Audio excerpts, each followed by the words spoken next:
Hey everyone, I hope you're ready for the next assignment, which is HTML2, and let's take a look at the rubric, what we're asking for. My first thing that I'm asking for is that you use all relevant skills from the previous assignment. This means I still want you to be using your folder that is organized, doesn't have anything extra in it. I want all the files named properly. Your first file should be named index or default. Everything that we talked about previously, you need to still do now. Even though you can build off of the page that you made previously, it's always good to start a new page because the more experience that you get, the better you're going to get, and even a little bit faster. Again, I am going to be using Dreamweaver. You can use brackets, but it won't have all the really super cool code hinting that I have, so you're going to have to do a little bit more searching in the references if you do it. So I'm going to go ahead and I'm just going to create a new, well actually, stop and think, what should I do before I do this? I always want to make sure that my files are going into the correct place so that my, just going to create a new HTML, but I want to make sure that my site is defined. Remember we did that in the last thing. I want to make sure that I'm going into the same folder. If this site is not defined, I have to go in and create a new site, just like last week. However, if it is defined, then we're fine. If you're using another HTML editor, you just have to be very, very careful about working in the same folder and typing your paths out properly. If you're using Dreamweaver, Dreamweaver will manage your files and your paths and things like that for you, which is one of the reasons why we really like Dreamweaver. But you'll start to really see why now. So I've opened up a new assignment. I've actually created an HTML2 page that we'll take a look at later. So let's just call this HTML2B, since I made the other one when I was just practicing for this video. And I'll go ahead and I'll just give it a title, since this is the default.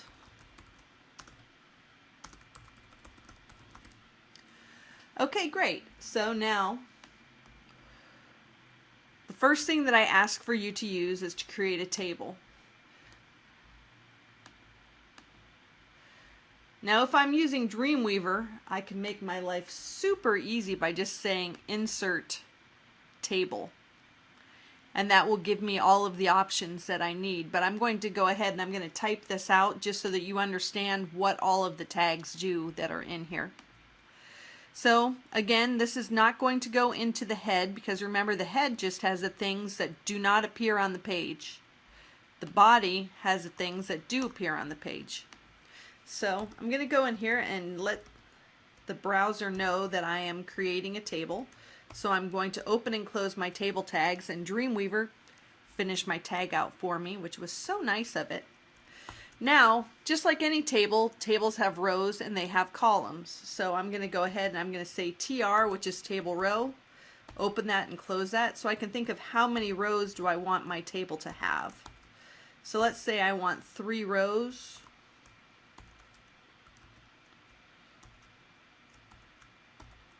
So there, now I have a table that has 3 different rows in it.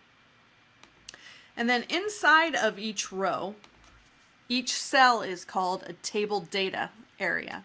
So it's a TD. So let's say inside of each row I want to have 3 cells. I want to have a 3 by 3 table. So I'm going to go in here and type out my table data.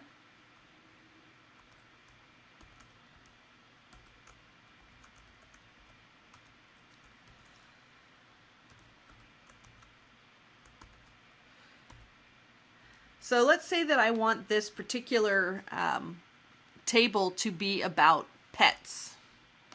I can go ahead and indent these things also, by the way, just to keep everything kind of, whoops, I moved that up. Okay, I can indent by tabbing these over.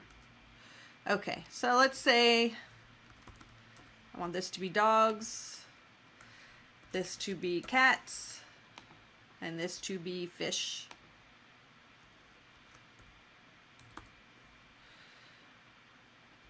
let's say that I have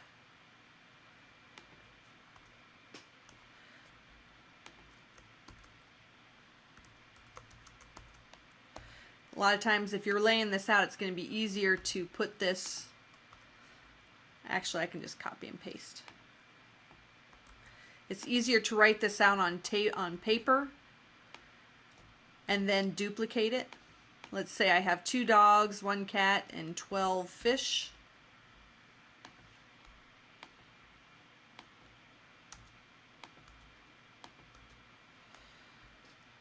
And now in my last row, just going to copy these things all out again.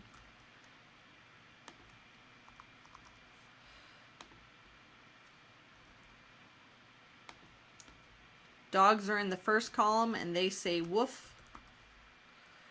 Cats are in the middle column and they say meow. And fish say, what do fish say? Fish say glug glug glug because they're making bubbles. Okay, so now you can see that it's created this for me. Now I can go up and I can put borders or whatever I want to put on this when I do styling. Because right now you can see I don't have any borders or anything inside of my table. But let's go ahead and talk about some other things because we're not quite to styling yet. Other tags that you may see within a table is you may see that you have a caption. So within this table, I can put a row that's called caption.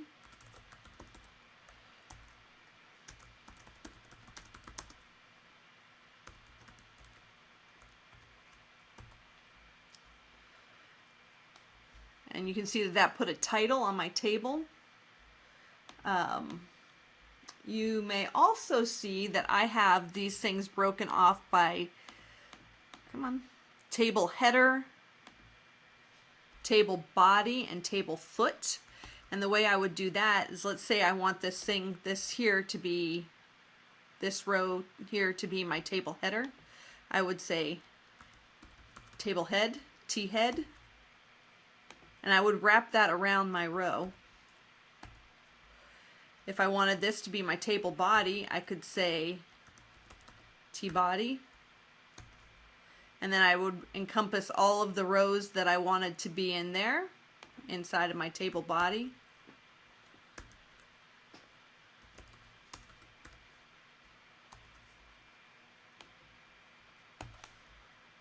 And this last one, if I have something at the bottom, perhaps copyright, who knows what I want to put down there, I can say table foot. Now right now it may not look like there's any purpose to this, but when you start styling a bunch of tables, these types of things will be pretty handy. Especially table body, because it's, well,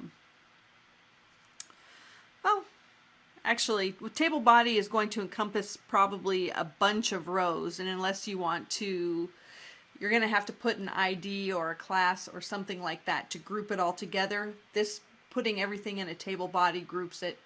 That concept will make more sense as we go into styling a little bit deeper. Okay, so that's my table. Another thing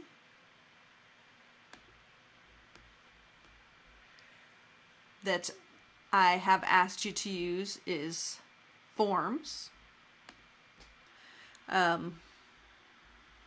not going to let me scroll up here. I just want to make sure that you can actually see what I'm typing.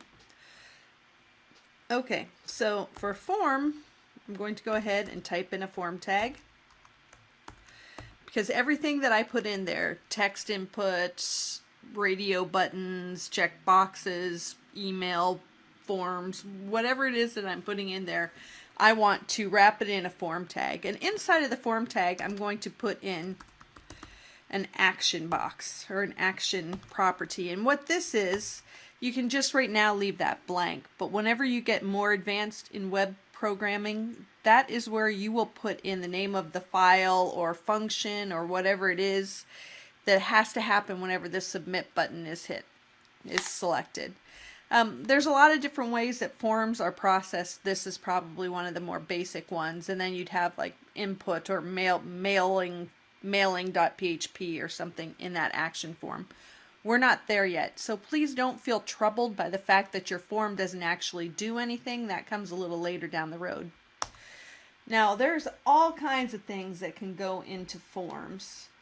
If you take a look at your W3 schools and you go into the forms section, the forms page, so you wrap it in a form, and then there's all different kinds, text buttons, radio buttons, submit, there's all different kinds. Let's see, form elements. Trying to think of where they have this in here. Input types.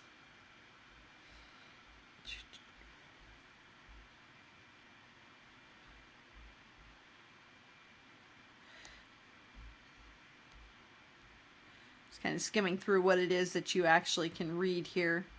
But probably the easiest place to see different types of forms that you can put in are going to be, or form elements that you can put in. It's going to be here inside of Dreamweaver. So if I go into insert form, I have all these different types of form elements that I can put in there, which is just wonderful. And it makes things so much easier to have a tool like Dreamweaver, because otherwise you do have to type all of these elements up by yourself. But watch how quickly it can put in a radio group for me. Radio buttons have to go in groups because radio buttons are the types of things where you click one button and all the other buttons shut off, so only one button can be activated. They're the round ones. So let's say I have a radio button group. Now, types of pets, we can't say because that may be more than one, so let's say favorite pet type, because you can only have one favorite, theoretically. Now I put in the label, what it's going to show. The value is what is going to be input if you're putting things into a database, or if you're using some kind of JavaScript functions in the background. That's what the value is going to be. It doesn't actually show up on the page. So a lot of times you'll just see like 1, 2, 3 numbered, or here I'm going to put canine, cat, feline. If I'm doing this in JavaScript, I probably want everything to be lowercase. So I'm going to go back and fix that. I hit to add another row. I can say fish.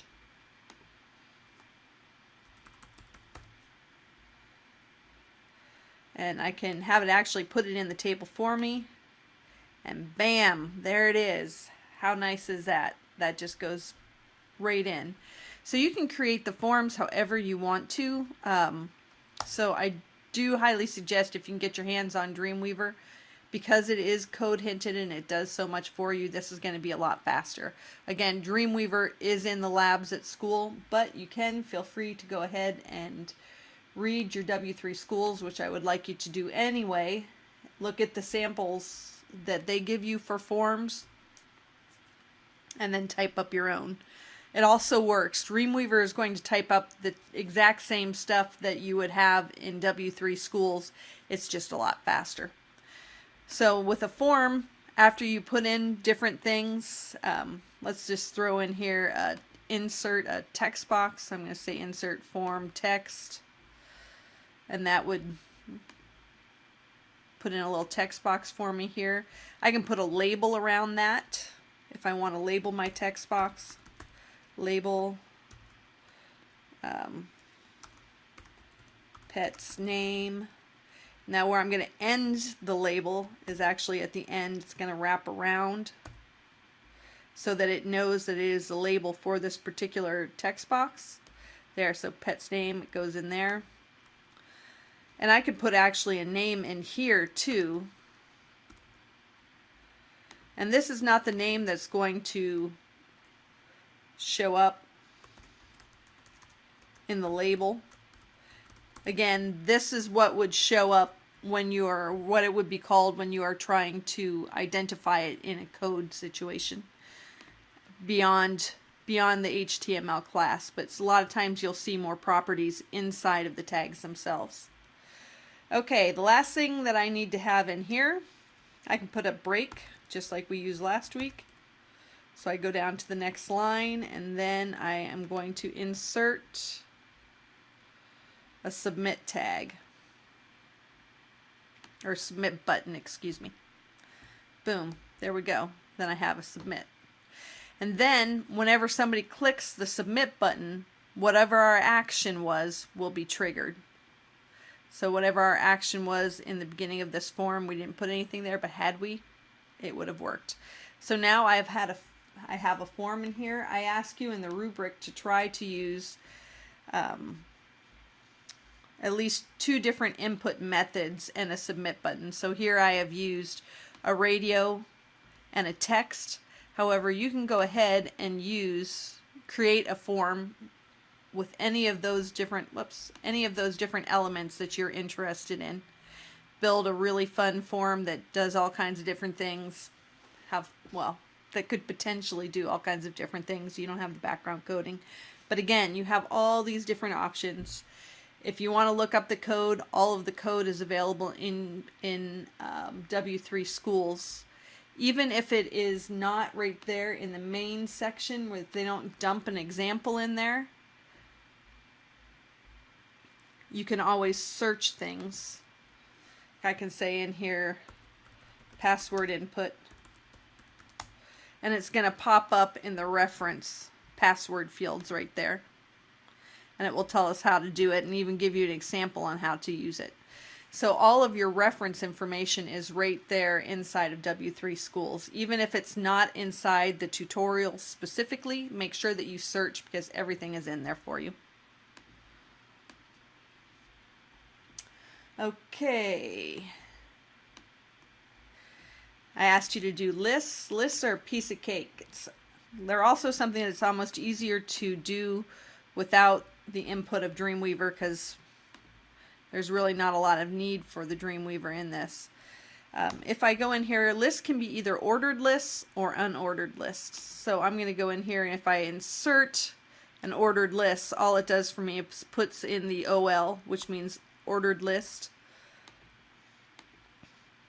And then the items that are inside of a list are called list items, very intuitively, and we indicate that by saying LI.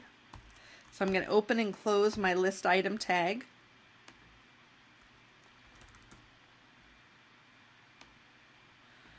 Just going to copy that and change it. Paste.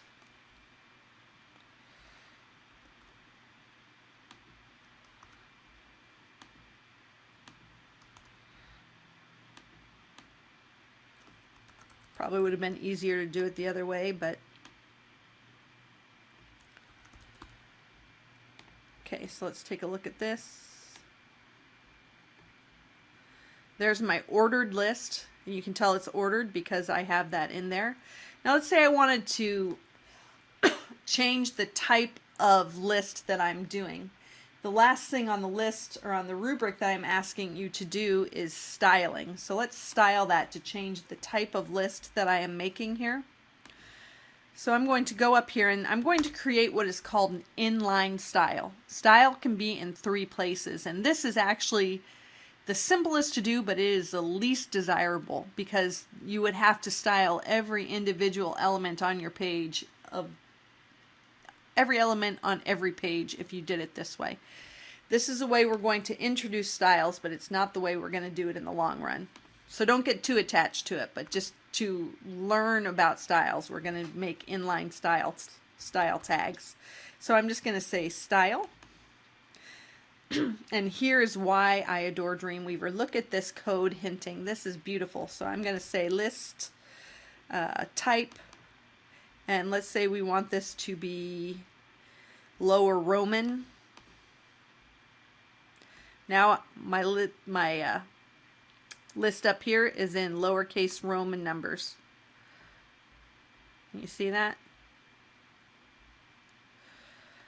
Okay, now to make this an unordered list, I have to get rid of the style, because the style, if it's not an ordered list and I tell it to be lower Roman, it's still going to be an ordered list. If I just change this to U, which is unordered list, now you see that my list turned bulleted. But we can go in here now. Let's talk about styling. Let's say we want to style our table footer, for instance. And I had created the footer here, the table foot. So let's go ahead and style that. I'm going to say style equals, and I can say background color. And let's pick a light gray for this. Once I hit the color, I hit enter, semicolon, because the way styles work is you have a property, colon, all the values that apply, break it up with a semicolon, and now you can go into the next property that you're going to change. So let's say we want to change the color of the text, and the way we do that is just by saying changing the color. So color, and let's pick a color. Hopefully you actually at some point in time will have a palette where you'll have real values that you want to put in here. Okay, notice that these values are wrapped in quotation marks. So style equals, and then everything inside of quotations is the style. So I go ahead and I put that. I wrap that in there. And now I've put that in with gray backgrounds and blue letters. As far as styling your tables go, don't try to do, I mean, we did this, but don't try to do a whole heck of a lot of styling on your tables, because when doing inline styles, it doesn't make a lot of sense where you have a lot of these individual little items. But a lot of you are probably going to want to put a border around your table. So what I'm going to say here is I'm going to say border equals 1, which is the same thing as saying border equals true. And then if you want to, you can go ahead and put a border color on there. I'm going to change to hexadecimal color. Put a red border on. And now you can see I have red borders around there. But there are better ways in the long run to style all of the way our different rows look and things like that than inline style. So I'm not going to get into that. But just go ahead and you can have fun styling individual things. Not necessarily doing whole rows and things like that. But you can play.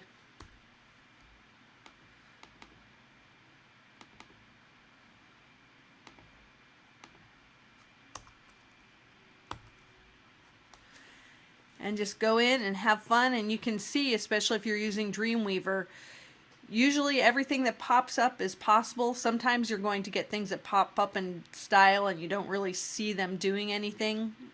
That's okay. Just go in and see what can happen and have fun with that. And that, I believe, is everything. If we go in here to our rubric, if I can find it over here, buried. I do believe that is everything that is in the rubric. I've buried it, so I can't go over it, but I will double check and make sure. But otherwise, I will see you next week.